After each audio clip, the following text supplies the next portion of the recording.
The 90s were a battlefield in North American wrestling, and the two main forces fighting it out in that battle were WWF and WCW. But there was another group, a renegade third party who were arguably the most influential of them all in the long run, and that group was named ECW. Of course, for as much as Paul Heyman's Band of Merry Men changed the game back at the end of the millennium, they wouldn't survive long enough to see the fruit of their labors, as come 2001, they'd be finished. But just how did it all happen? Well, join us today as we take a deep dive into the entire story from start to finish right now.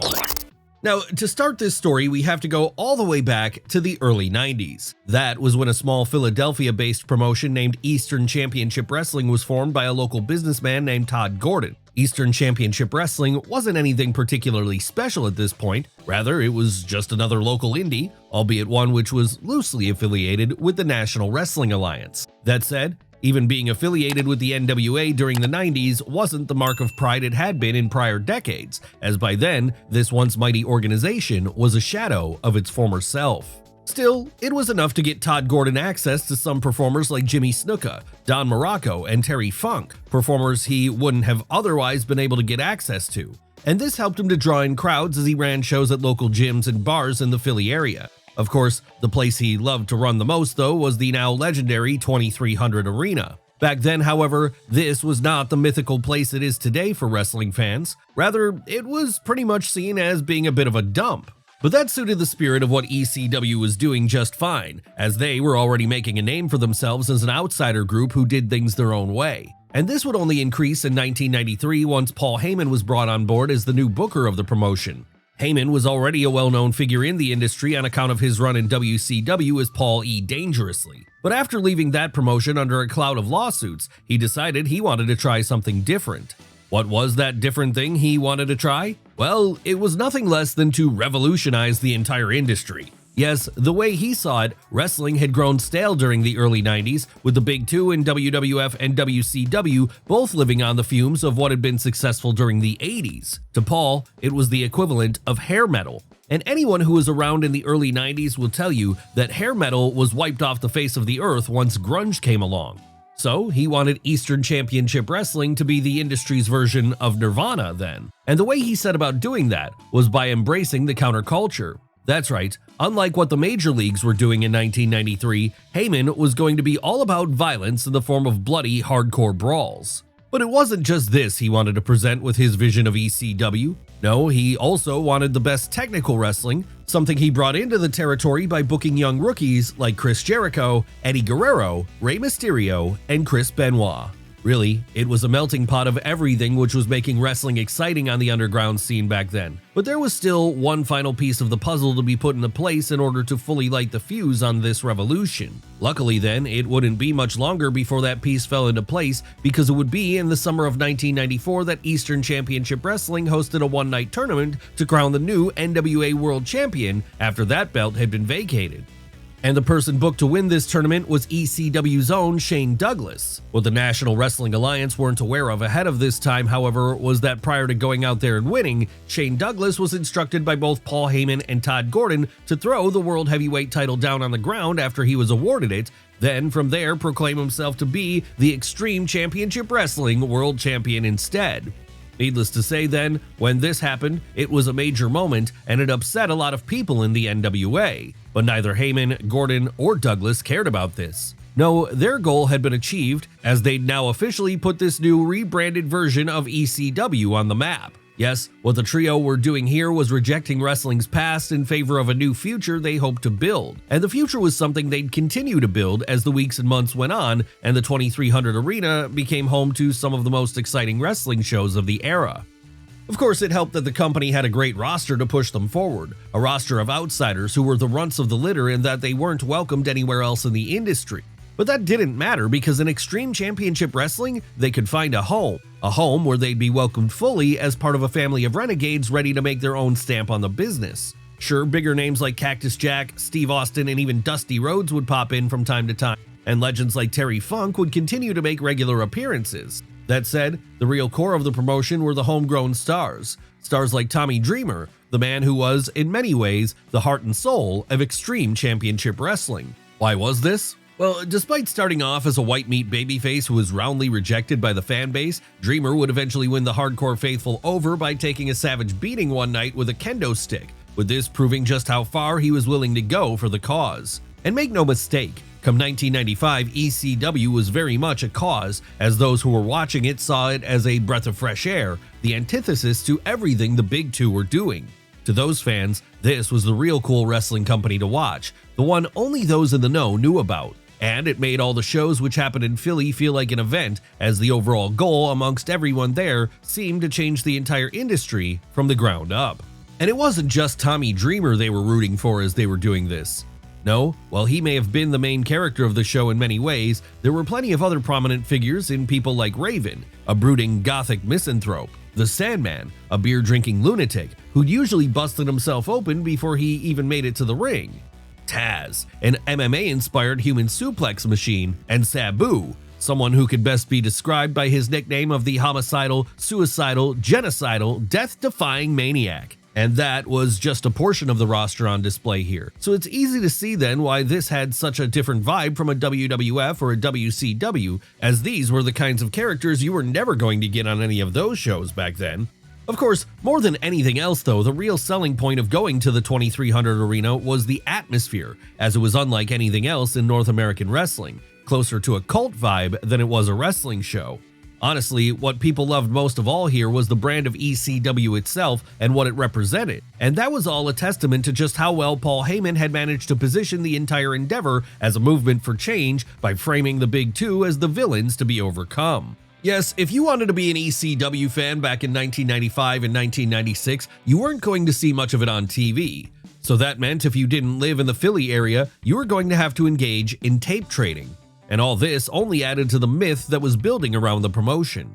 So big did things get after a certain point that, in 1995, after WWF's King of the Ring show was drowned out by protest chants of ECW from the crowd, the top company out there were forced to admit that something was happening here. Not that this would see them change the style of their product quite yet though. No, the way WWF, and WCW for that matter, attempted to combat the growing threat of ECW back during the mid-90s was to sign away as much of their talent as they could with the promise of big money contracts. You see, while Paul Heyman was certainly great at rallying people around him and was excellent at getting fans to treat Extreme Championship Wrestling like a quasi-religion, one thing he was not so good at was managing the financial side of things. So because of that, he and Todd Gordon's company was always running on fumes when it came to money, and that meant pay was usually pretty low. And this situation didn't get any better once 1997 came around, as it would be at that point that Todd Gordon himself, the owner and main financial backer of the promotion, was ousted when it came to light that he'd been secretly acting as a mole for WCW, helping to get them the best talent from the ECW roster for a cheap price. Yes, after the entire locker room rebelled against him here, Gordon agreed to step down and sell the company to Paul Heyman outright, with this marking the point the future wise man fully took over things. What would his plan be to try and make the company more financially stable now that this was his responsibility entirely?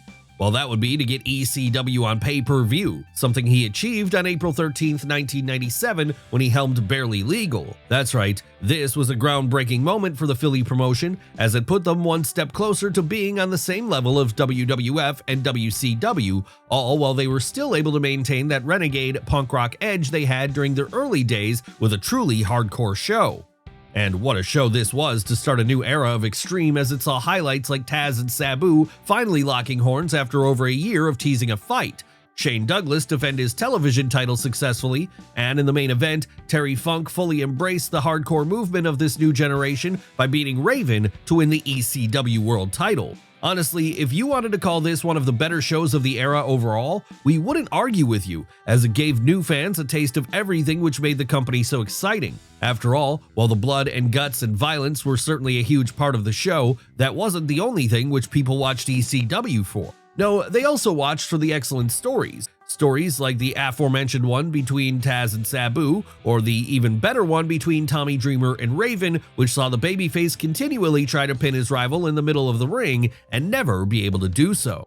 Of course, for as great as the character and stories were though, and for as exciting as the trademark violent hardcore brawls held at the 2300 arena could be to watch, one thing ECW could never count on was the same roster being around for too long, as by then both WWF and WCW were intensifying their efforts to sweep all of their talent up. But that wasn't too much of a problem for Paul Heyman, because he could always make new stars, and some of the newer stars who had risen to the forefront by this point to complement the rest of the roster were names like Rob Van Dam, the Dudley Boys, and New Jack. What made these acts so engaging? Well, in Rob Van Dam, you had someone who was unlike any other wrestler of his time in that most of his style was built upon his kickboxing background. So this made him a true one-of-a-kind to watch then, as his matches against the likes of Jerry Lynn soon became a thing of legend for tape traders and early message board posters. And when it came to the Dudleys, well, they got over not just with their fighting, but also with their promos where primarily Bubba Ray would take the helm and fire off at the crowd around him with some of the most R-rated insults you could imagine. Then of course, there was New Jack, a walking lawsuit if there ever was one. Honestly, if anyone personified the spirit of ECW, then it might have been him, as his appearances often devolved into truly dangerous situations, as could be clearly seen in the now infamous mass transit incident where he damn near ended the life of a 17-year-old boy in the ring when he bladed him so deeply he almost bled out right there and then. As you would expect then, while this certainly made New Jack a spectacle, it made it hard to book him, as often whenever Extreme Championship Wrestling ventured outside of the 2300 arena, promoters would want nothing to do with this madman. But whenever he was allowed to show up, you could be guaranteed the sounds of Ice Cube's Natural Born Killers would send the crowd into a frenzy, as he became just another example of why you had to watch ECW, as it was giving you something you quite simply were not going to get anywhere else. That said, while you were never going to see anything as crazy as New Jack on a WWF or a WCW show, by the time 1997 and 1998 had come around, those two promotions were very much starting to catch up to the way the wind was blowing. Yes, as it turned out, ECW had been able to spark a revolution in wrestling because by now everyone was cribbing heavily from them in order to make their own products more exciting. For WWF, this meant the rise of anti-heroes like Stone Cold Steve Austin and the Attitude Era took hold, and for WCW, it meant the hostile takeover of a street gang in the form of the New World Order.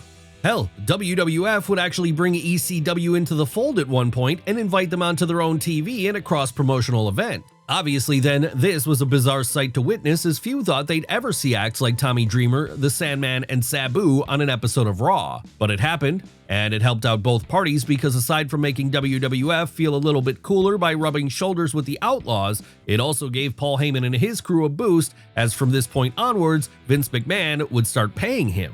Why was Vince paying Heyman here? Well, he wanted to have Extreme Championship Wrestling serve as a developmental arm of sorts for his own company going forward. And, always in need of money, Paulie would happily accept this offer. Of course, he couldn't tell either his locker room or his fan base what was happening though. No, he had to maintain the idea that they were a rebel group fighting a cause of righteous violence against the Big Two. And so that was why he kayfabed everyone here, letting no one else know that WWF were, at least in part, secretly funding the whole operation from there on in. And this wasn't the only way Heyman was attempting to secure the future of ECW as the late 90s took hold. No, in the wake of the Big Two getting edgier themselves, he was also looking for other ways to differentiate his own promotion and make it stand out from the crowd fully again. Thankfully then, he would be able to do that by bringing in even more outside talents from the world of lucha and puroreso, talents which hadn't really been able to get a platform in North America prior to this. So with all the different styles on display here, combined with the great storytelling, extreme levels of violence, and fantastic technical wrestling in the undercard, he was clearly pushing the message that, rather than just being a niche product, ECW had something for everyone. Sure, they might still have been without the money that the other two had, and this continued to be a problem for them when it came to keeping a hold of many of their talents. But they were able to make up for that with a reputation that preceded itself, a reputation which continues to flaunt the idea that even if the competition were now both in boom periods of their own, ECW was still the wrestling company to watch for all the cool kids out there, as that was the one which truly represented the counterculture.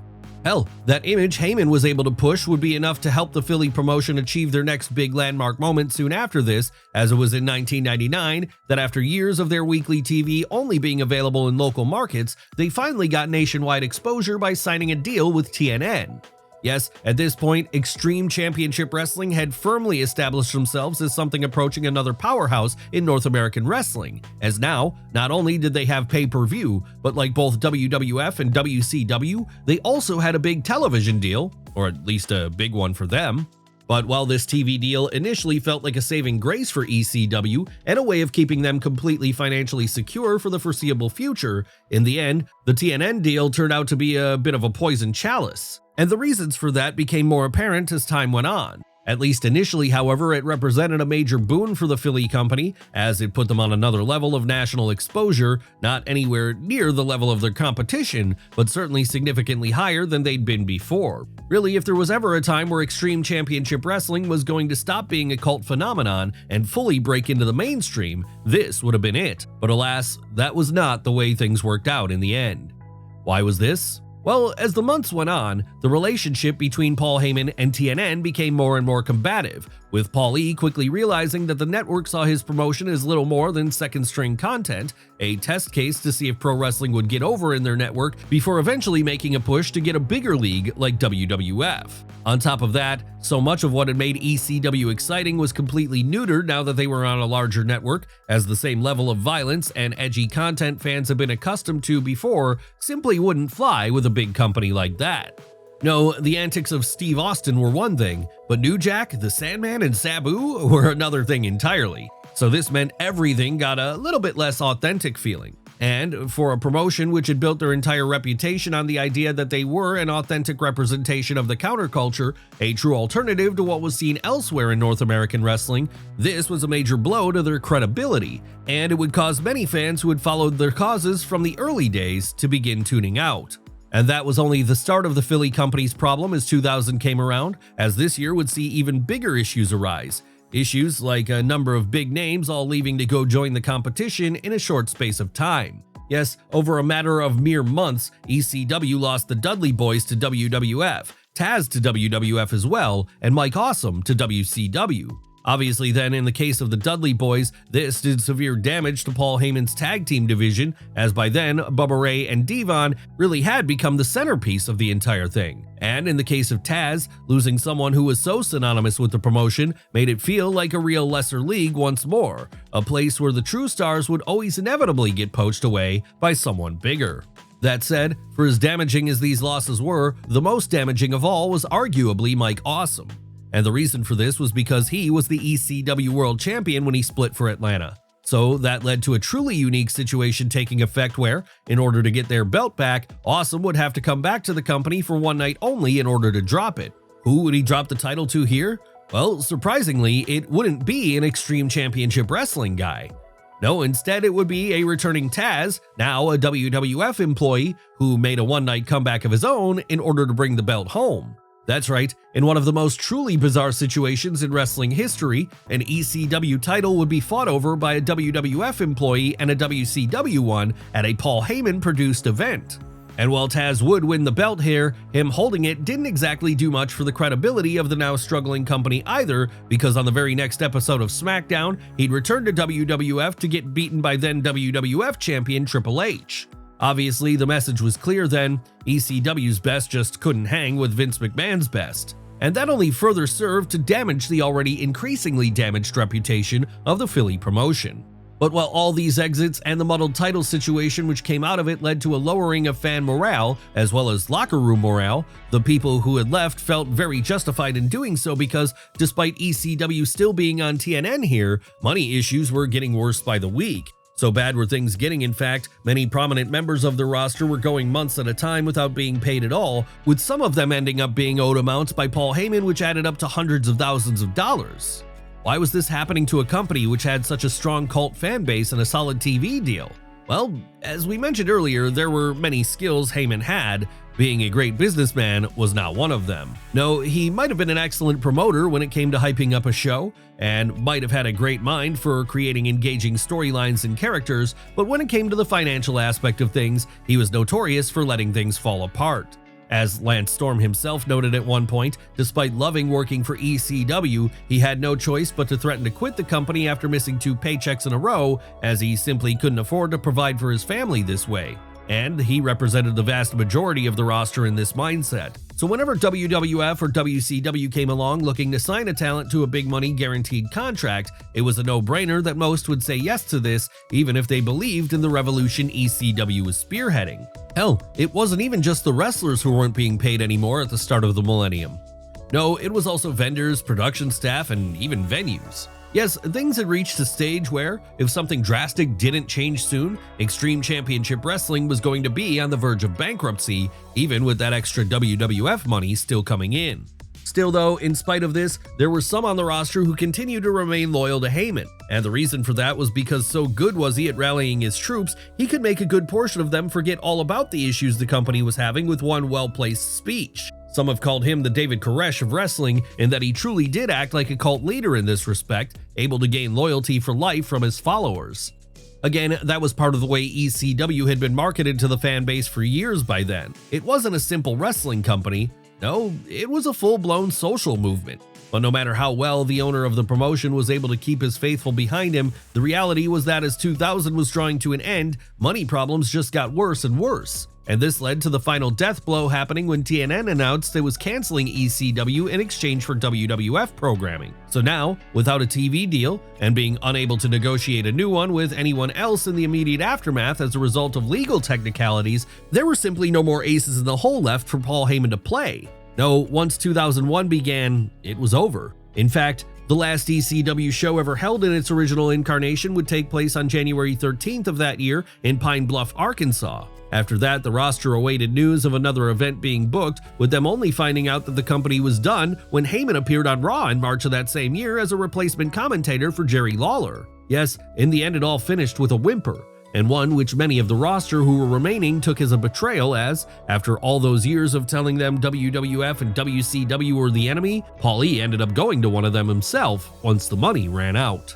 From his point of view, however, he had no choice but to do this. After all, he needed a job as there was simply no more money left. All he could do with regards to the company he'd built was officially file ECW for bankruptcy in April of 2001, and from there watch as all the assets he once used to help breathe new life into the North American wrestling scene were sold off. But even if it was gone now, the legacy of Extreme Championship Wrestling would continue to live on, with its legend only growing stronger in the years since. Yes, today this small promotion is rightly remembered as being the one which completely changed the game back during the late 90s and which really served as ground zero for the boom period which was to come.